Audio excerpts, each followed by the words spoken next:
Bonjour à toutes et à tous et bienvenue dans cette nouvelle vidéo. Alors aujourd'hui je voulais vous parler dans un format un petit peu plus détente parce que c'est plus une vidéo avis en vrai. Le sujet du jour et pas des moindres, c'est quoi une vidéo cinématique? Quand je parle de vidéo cinématique en fait c'est plus un abus de langage parce que ça veut pas vraiment dire grand chose. Une cinématique à son sens premier c'est un type d'illustration dans les jeux vidéo. Vous avez forcément déjà vu ça, votre gameplay se met en pause et là on a une animation super quali qui fait beaucoup plus cinéma. Welcome to Skylands. En général, ce genre de petites scénettes, c'est pour aller chercher plus loin dans la dramaturgie, là où un simple gameplay n'irait pas forcément. Je dirais même que ça rajoute de l'enjeu en fait. Mais donc voilà, dire d'une vidéo qu'elle est cinématique, ça n'a pas vraiment beaucoup de sens. Pour organiser la vidéo, on va découper mon argumentation en plusieurs parties. Je vais d'abord parler du rendu, donc l'image, ensuite le rythme, puis la narration. Et pour finir, on fera une petite compilation des clichés qu'il ne faut par pitié plus mettre dans vos vidéos. L'intro est déjà beaucoup trop longue comme ça, je vous laisse avec la vidéo.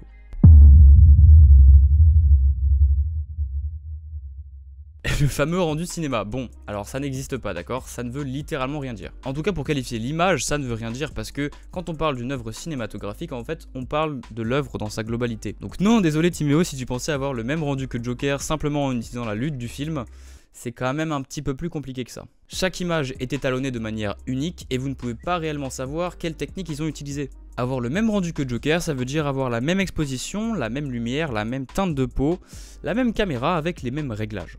Donc non, vraiment c'est trop de paramètres différents pour avoir le même rendu. Alors attention, je ne dis pas que ce n'est pas possible. C'est juste que à notre échelle, je rigole un peu quand quelqu'un me dit qu'il tourne des vidéos cinématiques avec son iPhone. Beaucoup de TikTokers utilisent ce genre de termes dans leurs vidéos avec des plans en format 4/3. D'ailleurs ça, parlons-en. Qui a décrété que le format 4/3 était forcément cinématographique? Non, parce que je pense qu'il est quand même important de rappeler les bases. Un ratio 4/3 ne transformera en aucun cas votre vidéo en film. Pour rappel, le format 4/3 était utilisé par le passé car les téléviseurs ne se voyaient pas avoir d'autres formats que celui du 4/3. Nous sommes maintenant après les années 2000 et le format standard, ou du moins celui qu'on a l'habitude de voir, c'est devenu le 16/9. On a d'ailleurs plein d'autres formats connus dans le cinéma, notamment le 2.35. Donc non, mettre votre vidéo en 4/3, ça ne la rendra pas plus cinéma, ça va juste lui donner un look un peu plus vintage. Alors je ne blâme pas du tout cette esthétique vintage, hein, j'aime bien quand c'est bien fait, mais justement quand c'est bien fait. Une vidéo avec une belle DA n'est pas forcément une vidéo avec une bonne narration. En fait, les deux se complètent et la narration peut même se passer de la DA si elle est assez poignante. Encore une fois, le fond doit passer avant la forme selon moi, après c'est que mon avis. Mon conseil pour vous, en tout cas ce qu'il faut en retenir, c'est que si un élément ne sert pas à votre narration, alors il est tout simplement inutile. C'est vrai que ça sert à rien de laisser un plan en montage si votre film il marche pareil avec ou sans le plan. Je parle de rendu d'image depuis le début, mais en vrai c'est pareil pour les mouvements chelous. D'accord, tu fais des mouvements autour de ce que tu filmes et tu fais des transitions CapCut, mais si tu sais pas pourquoi tu le fais, bah ça sert à rien. Un travelling doit servir le propos autant qu'un panoramique ou qu'un top shot. Donc si tu voulais mettre un top shot dans ta vidéo, demande-toi si c'est vraiment utile avant de dire OMG, je veux trop ça parce que c'est trop stylé. En ce qui concerne le rythme d'une vidéo cinématique, en fait il n'y a pas vraiment de norme, c'est plus ou moins propre à chacun. Mais il y a quand même une limite à ça. Un plan long n'est pas forcément obligatoirement cinématographique. Quand je parle de plan trop long, en réalité je parle de plan trop long. C'est important de jauger à quel point ton plan est impactant. Par exemple, on a beaucoup vu ça dans les films d'horreur, mais quand on s'attend à un screamer, en réalité c'est parce que le plan est très long. Et en fait, ce long silence traduit une gêne et un inconfort chez le spectateur qu'il met en état de stress. Vraiment pour le coup ça sert à 100% le propos. Il faut aussi penser que votre rythme sera déterminé par votre montage. Passer un peu plus de temps sur vos projets sera forcément bénéfique pour améliorer vos raccords et votre rythme. Donc prenez ce temps vraiment, c'est une sorte de relecture. J'ai pas grand chose à dire d'autre sur le rythme, juste faites attention à la durée de vos plans. Donc pensez à tester tout correctement avant de faire du freestyle parce que le plus difficile dans le fait d'avoir un rythme, c'est de le garder le temps qu'on veut. Parce que la lenteur c'est super, mais moi je suis là pour regarder un film et pas pour m'endormir. Après quand je parle de plans trop longs, honnêtement je parle surtout de plans fixes, là où il ne se passe rien, avec des très légers zooms.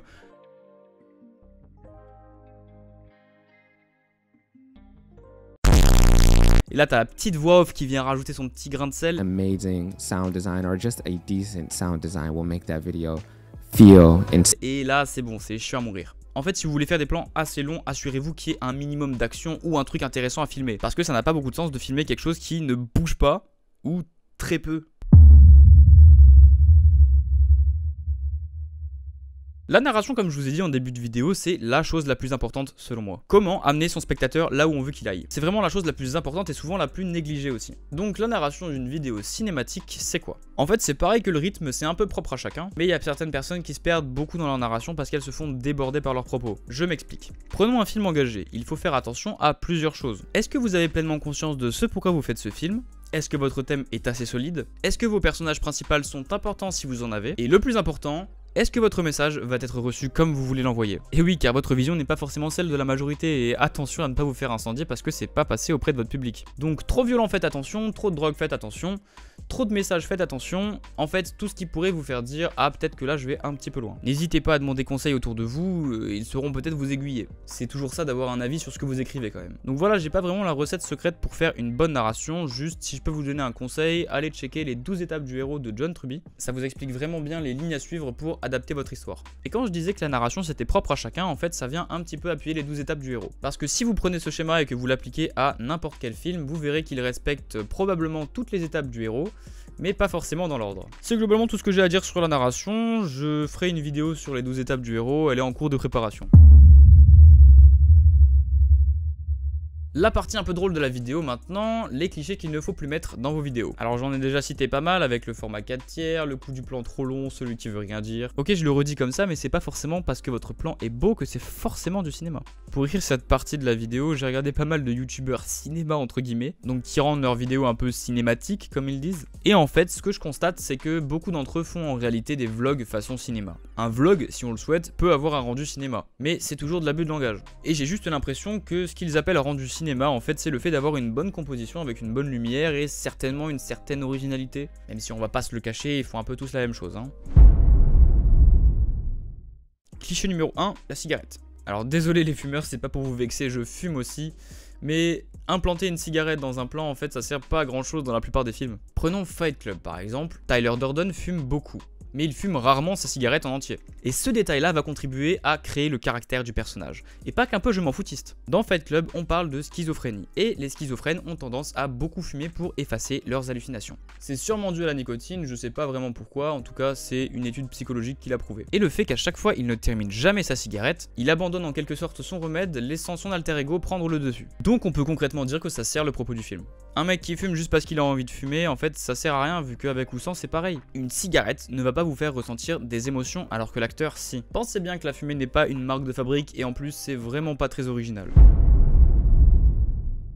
Cliché numéro 2, la température de couleur jaune-orangé. Alors oui, c'est vrai que c'est joli, ça donne un petit côté nostalgique à l'image et c'est plutôt pas dégueu à regarder. Mais mettre cette esthétique à tout bout de champ et avoir le culot de dire que c'est votre patte alors que vous copiez juste 90% des créateurs, je trouve ça un peu hypocrite. De toute façon, les vidéos avec un look un peu vintage comme ça ont tous plus ou moins les mêmes clichés. Une température de couleur chaude, du grain, un format 4/3, un coucher de soleil et bien évidemment des éléments old school. Sauf que visiblement tout le monde en ce moment fait la même recette, donc s'il vous plaît laissez ce look respirer en fait. Je ne dis vraiment pas que le look vintage est dépassé, c'est juste que je pense qu'un bon réal doit se concentrer plus sur le fond que la forme.